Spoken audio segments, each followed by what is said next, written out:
नमस्कार दोस्तों, मैं हूं आंचल और आप देख रहे हैं द भारत शो।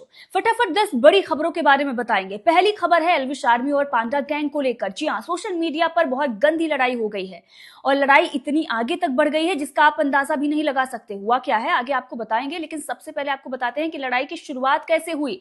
दरअसल ईसीएल का नया सीजन आने वाला है जिसके लिए अभिषेक मल्हान प्रैक्टिस करते हुए नजर आए और किसके साथ कर रहे थे? अभिषेक शर्मा नाम का कोई क्रिकेटर है उसके साथ।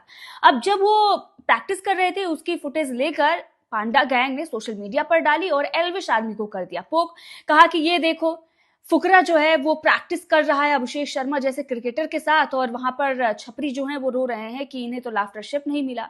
अब ये छपरियों, अब जैसे ही एल्विश आर्मी ने ये देखा वो टूट पड़ी। उसने बहुत सारे क्रिकेटर के साथ एल्विश यादव की फुटेज वायरल करानी शुरू कर दी। यहाँ तक कि सुरेश रैना का वो बयान भी चलवा दिया जिसमें उन्होंने ये कहा था कि मैं एल्विश यादव का बहुत बड़ा फैन हूं और इसीलिए मैं ये ईसीएल में आया हूं देखने मैच। सुनिए। लेकिन जो दूसरे एक अलग चीज़ में उन्होंने अपनी एक मुकाम हासिल किया, अपने सेल्फ मेड चीज़ों को आगे बढ़ाया है, तो पता चलता है एल्विश एल्विश चारों तरफ हो रहा है। मैं तो खुद बड़ा फैन हूँ इनका। तो आप सपोर्ट भी उन्हीं को ही करने आए हो। आकाश, यहाँ पर एंटरटेनमेंट तो है। तो सुन रहे हैं आप, ये है बयान सुरेश रैना का जो एल्विश यादव को लेकर दिया गया था। अब एल्विश आर्मी ने ये तमाम वीडियोस और फोटोज वायरल करानी शुरू कर दी और उसके बाद जो हुआ वो बहुत ही गंदा हुआ।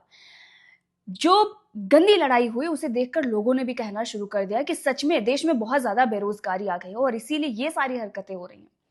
दरअसल एल्विश यादव की कुछ एडिटेड वीडियोस को लेकर, फोटोज को लेकर और उस पर गंदे गंदे कमेंट किए जाने लगे पांडा गैंग की तरफ से, जो कि आप देख सकते हैं।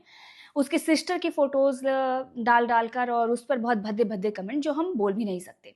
अब ये सारी चीजें जब पांडा गैंग की तरफ से की गई तो उसके बाद फिर एल्विश आर्मी ने अंधाधुंध ट्रेंड कराना शुरू कर दिया और ऐसे ऐसे हैशटैग ट्रेंड कराए जो बेहद ही घटिया थे। तो दोनों तरफ से नीचता की हद पार कर दी गई और इसीलिए लोगों ने ये कहा कि भाई सच में बेरोजगारी पीक पर है और बच्चे जो हैं वो पढ़ नहीं रहे हैं, यही सब कर रहे हैं। अब ये मामला देखने के बाद तो हमें भी लग रहा है कि भाई ये बहुत ही क्रिंज था जो कुछ भी था। अब दोनों तरफ से अपनी अपनी चीजों को डिफेंड किया जा रहा है, लेकिन जो भी था बहुत गंदा था।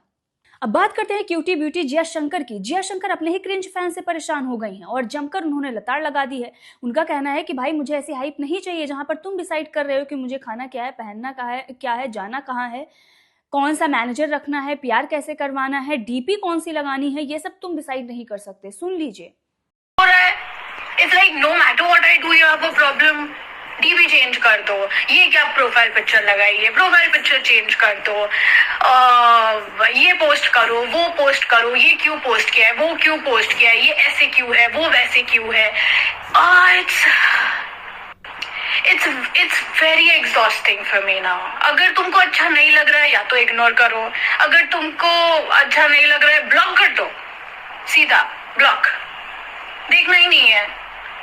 तुमको किसी ने फोर्स नहीं किया है कि तुमको ये जाके कंटेंट देखना ही है, मत देखो। There are so many other people, जिसका जो अच्छा लग रहा है वो जाके देखो।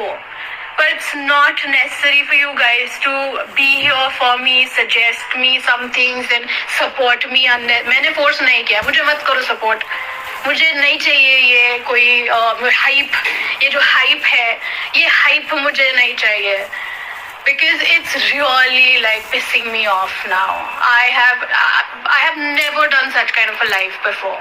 I've never come on Instagram like this.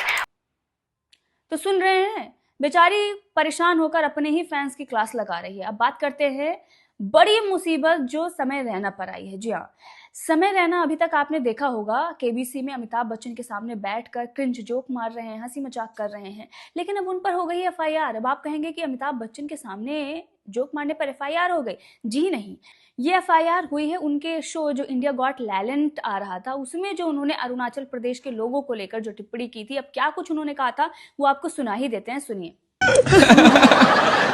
आपने कुत्ता खाया है सच में कभी? नहीं, मेरे पास पेट है, लेकिन ऐसे अफवाह है ना, क्योंकि मेरे दोस्त खुद खाते हैं, मुझे पता है। अच्छा, तो उनको तो घर नहीं बुलाते होंगे आप? हाँ वही, खुद के पेट डॉग खा लेते कभी कभी। हाँ हाँ, ये आई थिंक आप ऐसे ही बोल रहे हैं। नहीं, ऐसे नहीं बोल रही मैं। अरे वहाँ यही है डॉगी स्टाइल।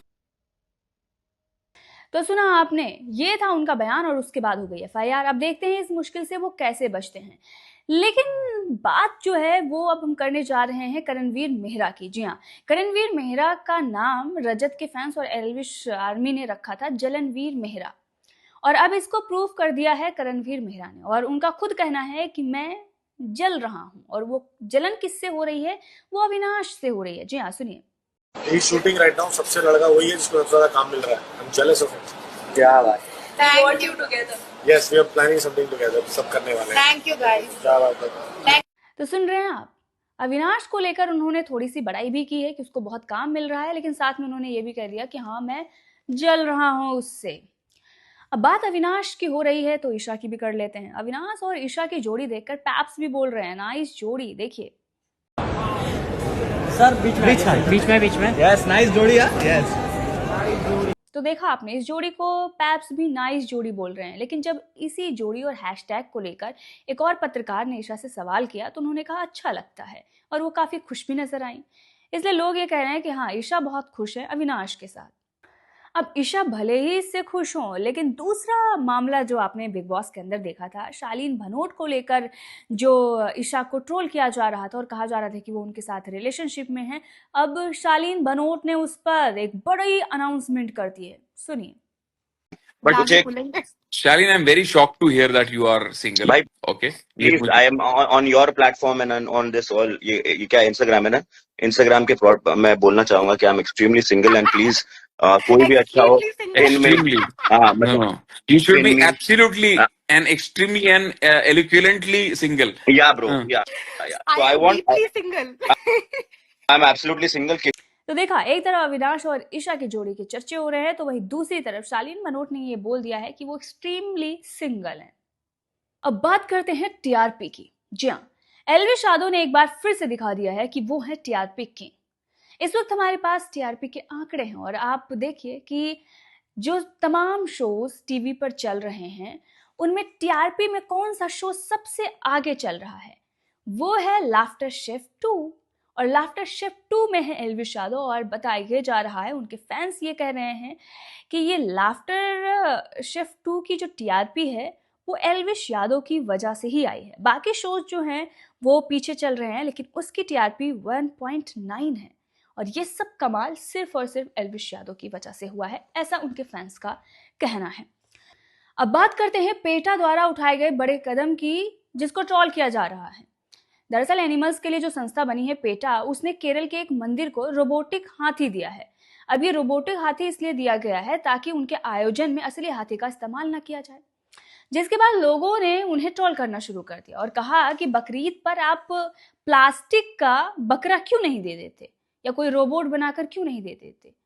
तब जब इतने जानवर काटे जाते हैं तब आप इस पर कुछ नहीं बोलते, और आयोजन में अगर हाथी को लाया जाता है और उसे किसी तरीके से हार्म नहीं किया जाता है, आयोजन में शामिल किया जाता है, तब आपको इससे दिक्कत है, और फिर आप रोबोटिक हाथी बनाकर दे रहे हैं।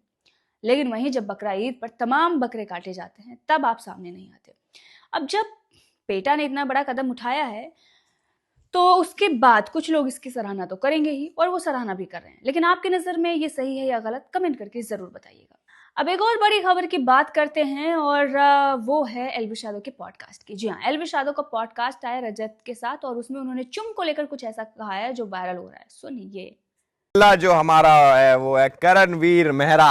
भाई पता नहीं क्या लगा के इतने जवान लगते हैं। भाई आदमी इतना बुढ़ा है ना कि ओटीपी आएगा ना, इसकी एज और ओटीपी बराबर, दोनों 4 डिजिट के। भाई इस जो करणवीर है इसको पक्का कोविड था, क्योंकि चुम किसको पसंद आती है भाई, इतना टेस्ट किसका खराब होता है यार। और चुम के तो नाम में अश्लीलता भाई, चुम नाम चुम और काम उसमें करा गंगूबाई।